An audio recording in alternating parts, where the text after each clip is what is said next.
Mind and Body Part 8. So we're going to look at a prison depiction. This isn't probably an actual prison, but the idea, it probably is similar. A lot of times prisons came from um, medieval castles or what have you. They did have dungeons. Dungeons were a real thing. But in this particular case, this might be a bit exaggerated, but he's making it very dark so that we can see how the state of mind and what is happening in this dark area. Listen to the Living, Roberto Mata Echuran. This is a really interesting piece that is part of Surrealism, 1941. But we can kind of almost not see anything that's happening here. But these are called inscapes, and they're images of the human mind. So we can kind of start to see some details in these smaller, tinier areas. There's a lot of blurriness and kind of wild movement going on here. So surrealism again is a Freudian influenced artwork. Excuse me, and it has to do with dream imagery. So dream imagery doesn't always make sense. So the surrealists, and some of them were highly trained painters that paint in a realistic style. Some, and I don't mean to say he isn't highly trained, but that he's not painting in a highly realistic style. That he, is depicting imagery in a more fluid kind of way, let's call it. So he's trying to show the cosmic forces of life, such as creation and destruction, in the unconscious mind. So he's got vivid colors, luminous patterns, bold lines, and a vague, unspecific background. We can interpret this kind of almost like a volcano or mountains in a landscape and then a blue sky.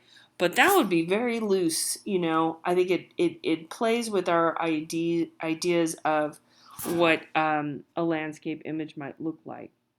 Okay, so artwork meant to record a mental state, and Rothko, who actually, in the end, became very depressed, but at any rate, he is going toward the sublime, and he's trying to get you to communicate with these colors and this emotion that he's putting into the painting. So the abstract expressionists, and Rothko is one of the big ones. This is 1955. The height of this era goes into the 60s a bit too. But it's color field painting, meaning there are fields of color. It doesn't depict anything real. It's abstract to the point of just being colors, if that makes sense. The figurative or narrative imagery is too specific or limiting in this time frame. That is the concept that the abstract expressionists are working on. Jackson Pollock is another one. We're going to look at him in a second. But they were meant to have you were meant to have a physical experience by looking at these colors. Barnett Newman is another person that asks you to look at the work in this way.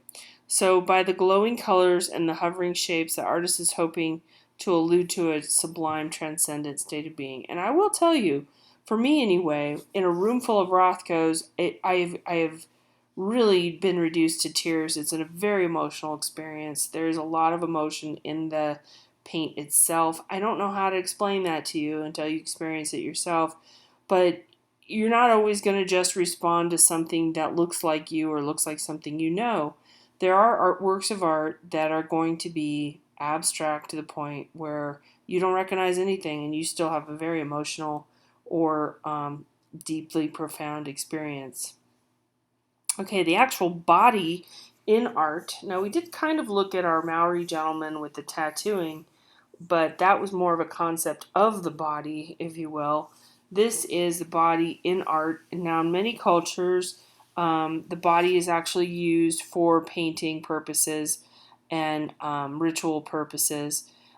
Different, more modern examples, and Mendieta, we're going to look at her too. So we'll backtrack a bit about as a material for art making. So it can be painted on. We're going to get into performance a little bit, but not exactly. Okay.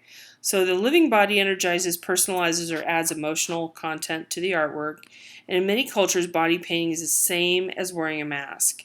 So in this culture, they may use masks in the same culture in Africa, but this is a festival, and the mask would have specific meaning and the body paint would have specific meaning for this time. So for her to be painting her torso white and her face in brilliant colors, she's being prepared for this festival. Okay, so if the patterns of the color in this case are similar to the ways a face can be abstracted and broken down into parts of sculpture. So if you think about African sculpture, it would be broken down in this way. So that's a possible there. Um, so Mayan rulers, this is not about the sculpture itself, it's about the sculpture depicting something that humans did.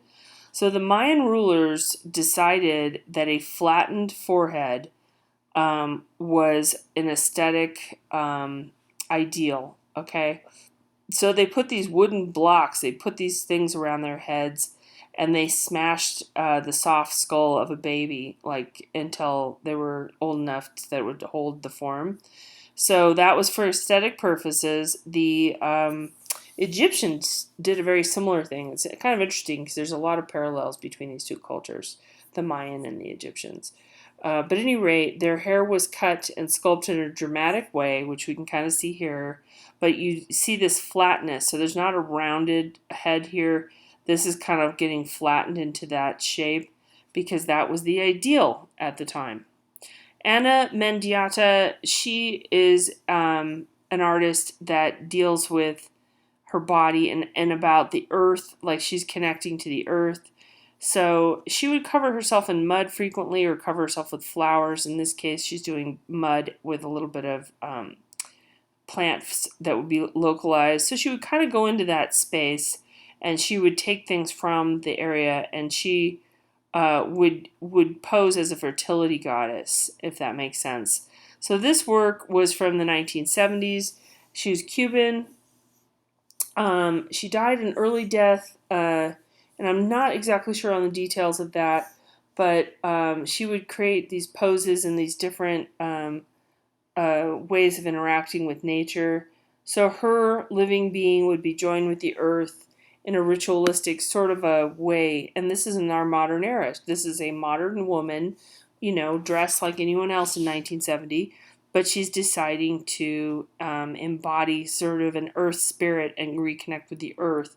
So this is kind of, maybe you would even say, an outcome of sort of a hippie culture, but she's trying to connect and with the force that is omnipresent and female that exists in the earth. And generally speaking, the earth in most cultures is depicted as female. The sky is male, the earth is female. So that's a bit to do with where she's coming from. Okay, so Mariana Abramovic, huge artist, absolutely huge. This piece was one of the last things she did. She's still active today, but she sat in this kind of heavy outfit, probably because she's having to sit there for hours at a time and not move. She did a lot of performance art back with, at the same time, not with Ana Mendieta, but contemporaneous, meaning at the same time, same era. And a lot of different things like nudity and so on. She'd be naked and people had to have to walk past her in a gallery. Some very intense stuff that I just have struggled with myself. But anyway, she would stare into these people's eyes, and there was a line. I don't know where the line begins or ends, but perhaps it's over here. And people would come for like, I think a minute or two, and then they'd move, and the next person would come, and she'd kind of just stare and interact with them. And she would try to get herself into a mental state where she was kind of empty, and then feel the feeling or emotion that the person was experiencing, and then they would experience it together.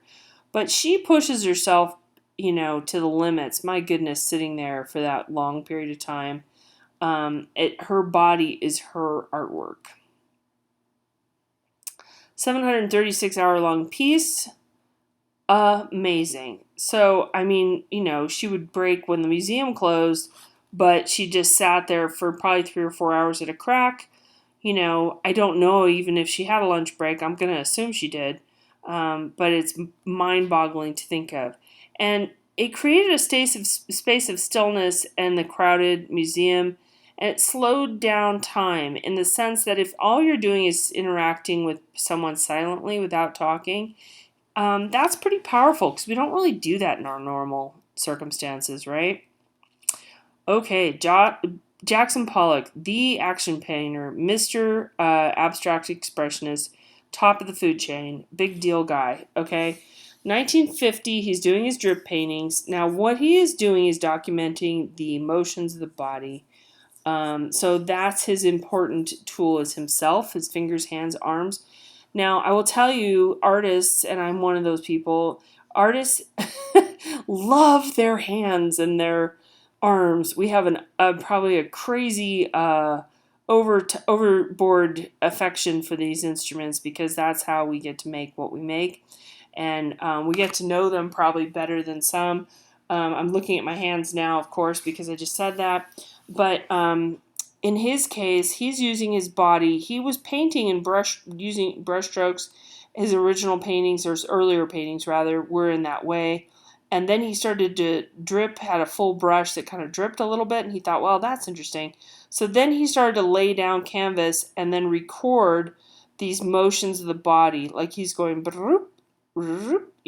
he's dripping the paint and he's seeing what the body, what shapes the body will make in certain positions, if that makes sense. This is Lucifer. So his motion of his entire body. This is a massive piece. Oh my goodness, no, this isn't the right one. Sorry. This one's 3 feet high by 8 feet wide. I thought this was much bigger. I'm thinking of a different one, maybe the one he's working on there. But Lucifer is his motion of his entire body, and this is gesture, abstraction, or action painting. You're going to hear action painting more often than anything else, but he's trying to record his actions and his movements with these flicking of liquid paint. Okay, so his body movements are fixed and recorded in the paint. It dries and it is in these congealed blobs, and it captures his movements. Isolated Genius, almost always male. It was very physical and endurance based. I mean, it was really hard for him to get that, because if you look at how little paint is on here, he's probably been at this for a couple of hours already, and he's got to fill in all this space. It's kind of hard to do with just a tiny little line to fill in an entire paint, canvas. But it didn't have any moral message or narrative. Remember, the abstract expressionists, no narrative, no story. We're not looking at it looking for what happened. It's just an emotional, physical response to paint, and it's going to move around colors and shapes and lines, and that's what you're going to have.